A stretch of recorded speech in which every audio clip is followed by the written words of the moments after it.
How's it going, guys? Hope you're all doing well. I'm Isaiah Hwang, and in this video I'm going to give you the pros and cons of working solo versus working for a company. So let's get into it. Pro number one, you're the boss. And when you're the boss, you make all the decisions. You're the one who pushes your business forward. You're the one that is going out there, getting clients, you're meeting people, you're figuring out how to grow your business, and there's such a rewarding freedom and feeling of accomplishment when you're doing these things on your own. So I really love the fact that when you're working for yourself, yeah, it's all on you. Pro number two of working for yourself, you get to choose the projects you get to work on. Now, sometimes as designers, we can't be very choosy when we're starting out because we just need to figure out how to get some work. But when you kind of get established and you have clients that are consistent, then you can decide, okay, do I want to work for this kind of project? Do I want to work on this kind of campaign? Are there certain companies that I'm really passionate about, certain products or services that I really love? Maybe I can work on those types of things. So when you're your own boss, then you can choose those things. You don't have to take every project that comes your way, so you can be more decisive. Pro number three for working for yourself is you make more money. Any service you offer, any product you sell, anything that has profit in your business, all of that money is yours. So when you charge a company, let's say $5,000 to design a logo, or you charge them $20,000 to print a bunch of catalogs, or you charge $10,000 to print a bunch of manuals for something that they're launching, then you're able to take all of those sales and you're the one who's reaping the benefit of all those profits. So all that profit becomes yours. So you're able to make even more money depending on how many projects and how many products and things that you can sell. So there are lots of pros, but there are also some cons of working for yourself. And the number one con is you're the boss. It's also the number one reason that it's a pro for working for yourself as the boss, but it's also the number one reason that it's a con because everything is on you. You're the one that has to do all the work. You're the one that has to take care of all the customer service. You have to make phone calls, you have to do sales, you have to do marketing. You're the one that has to maybe sometimes deliver printing that has been done. You're the one that has to call and ask for payment on invoices. There are so many things that are on your plate and it's all up to you. So those are things that it's kind of tough when you're by yourself, and as you grow and get to be maybe a bigger design firm or a bigger creative agency, you might think about hiring more people. But if you're just thinking solo by yourself, that's probably the hardest thing. Con number two is you always have to be looking for your next project. So when you're working in the creative field and you're a design agency, let's say, and you're out there working on a project right now, let's say you're designing a logo and you're just working and you're really excited and the project's going well. Well, at the end of that project, what's next? You have to figure out what's the next project that I'm going to be working on after this project is done. Is there a project that I'm going to take on right after this so that I'll have work to do, or am I going to be sitting around trying to get work right after this is finished? And those are the things you have to consider, because if you think, okay, after this project then I'll try to find another project, you're going to lose that time. So as you're working, you got to always keep your eye out, keep doing marketing, keep connecting with people and trying to get that next project. And con number three, more work doesn't equal more money. Just because you have all these projects coming in and you're selling all these products doesn't mean you're making all this money, because you have to consider the payments you're making to your supplier, to your vendor. Maybe there are hours of work that you didn't really see that's coming into play, and you're staying up all night working on these things, and you quoted, let's say, $1,000 on a project and it was supposed to take you 10 hours, but in actuality it's taking you 20 hours. So you're actually losing out because the amount of work that you thought it was going to take is taking double that. So when you work for yourself, you have to be really careful when you do quotes, and you have to really make sure that you cover all those costs that you have so you don't end up actually losing out or even just breaking even, because that really sucks. So those were the pros and cons of working for yourself solo, and here are the pros and cons of working for a company. Pro number one, you get a steady paycheck. I think that's the biggest thing that as designers we're really worried about, is that steady paycheck coming in. And when you work for a company, whether it's every 2 weeks or every month, you have that check coming in. So it just alleviates so much stress in your life, and it feels nice knowing that the check is coming in. So that's one of the biggest pros for working for a company. Pro number 2, you get consistent work. So when you work for a company, you have salespeople, you have marketing people, you have all these different teams that are going out there getting work. And when they get that work, it comes to you, and you're working on these projects, and you're just trying to finish things as quickly as possible, and you're having meetings, and you're doing all these things, and it's consistently coming in because there are other teams of people working to get work for you. So it just makes that part of your job much, much easier.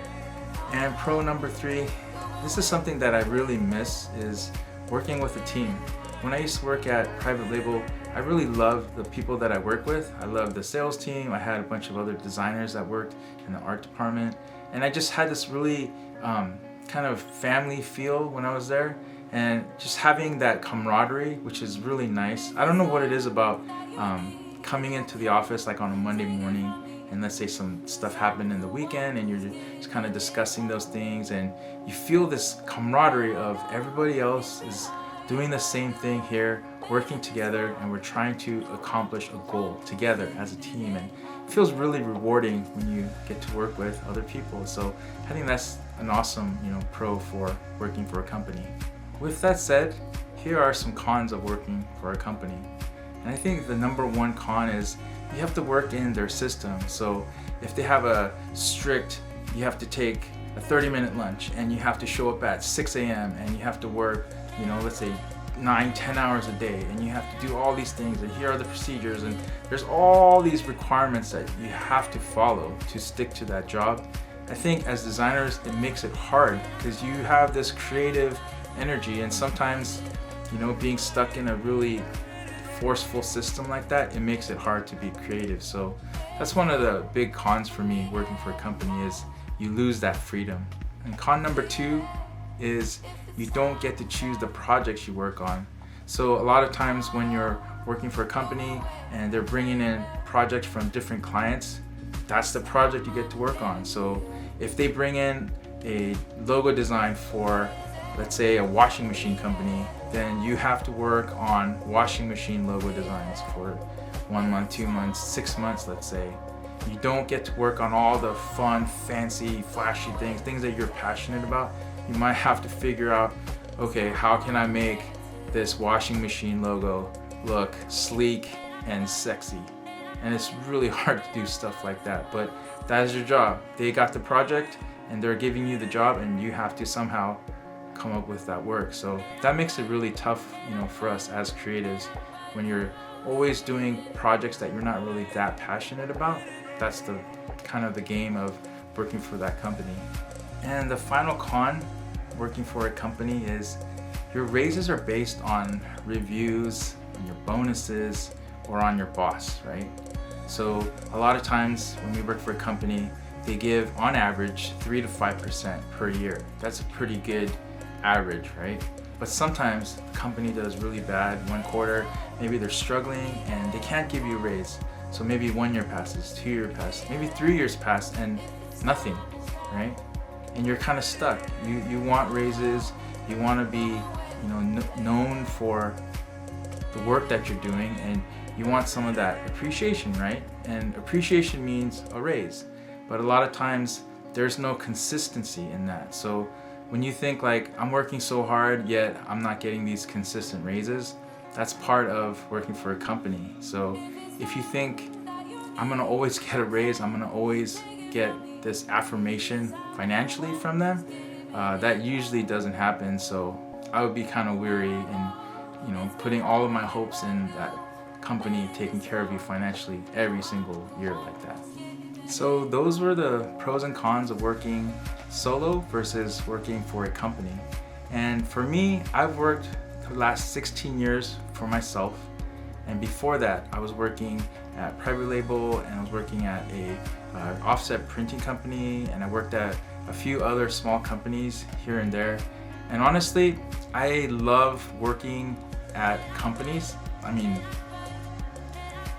it's such a great experience, you know, working for a team, working with other people, just being inspired by comments and, you know, the feedback they give and seeing their work and just that sense of camaraderie like I talked about. That is such a good thing. But for me, I really love working for myself. I love the satisfaction of helping clients. I love that feeling you get when you meet somebody and then they find out what you do and then you end up giving them a quote and then you get this project and you work so hard on it, and then the look on their face when they're so happy and excited for the work that you created, it's so rewarding. And I know at times I have struggled when the work wasn't coming in, or things weren't really going smoothly, or sometimes there are customers who just make it really tough and complain, and it's all these different things, right? And you're working by yourself, so you feel that loneliness and you feel kind of that difficulty all on your own. But when you can get through those moments, when you can finally just push through and do stuff that you know makes the customer happy, or you're able to fix all these problems or resolve these situations, that sense of satisfaction, that sense of accomplishment, that feeling you get where, man, I did this, it was so good, that feeling is amazing. And as I keep going down this path of working by myself, as I keep moving forward, I'm always excited for what the future has in hold for me. But at the end of the day, you gotta follow your heart. You gotta follow the direction that your heart is saying go to. So if your heart is saying go solo, then go solo. If it's saying go work for a company, go work for a company. Maybe it's just about finding that balance also. Maybe at night, you know, maybe you work for a company and at night you're just working on small projects. And as that project grows and as more projects come in, maybe you end up deciding to jump full into working for yourself. Or maybe you just jump all in and work for yourself right off the bat. That decision is up to you. And I really want to encourage you that you can do it. If I can do it, you can do it. Trust me. I'm not special. I'm not amazingly gifted. I work hard and I definitely do my best, and I try to learn as much as I can, and I try to humble myself and ask for help as much as I can too. But at the end of the day, it's our passion that drives us to do these jobs. It's our heart and our desire and joy that we get from doing these things for our clients that brings us out. So I just want to keep encouraging you to get after it, keep pushing yourself forward, keep dreaming and keep hoping for things, and try the new design project, try the new product that you want to sell. Just try, because you never know. Maybe you're the next Paul Rand, and you know you can create these amazing logos and you can charge hundreds and maybe millions of dollars to these companies. Or maybe you're just an unknown designer who helps all of these awesome small businesses and people that need your creative help. Maybe you're that person. Whatever it is, I just want to encourage you to keep getting after it. And remember to let your light shine.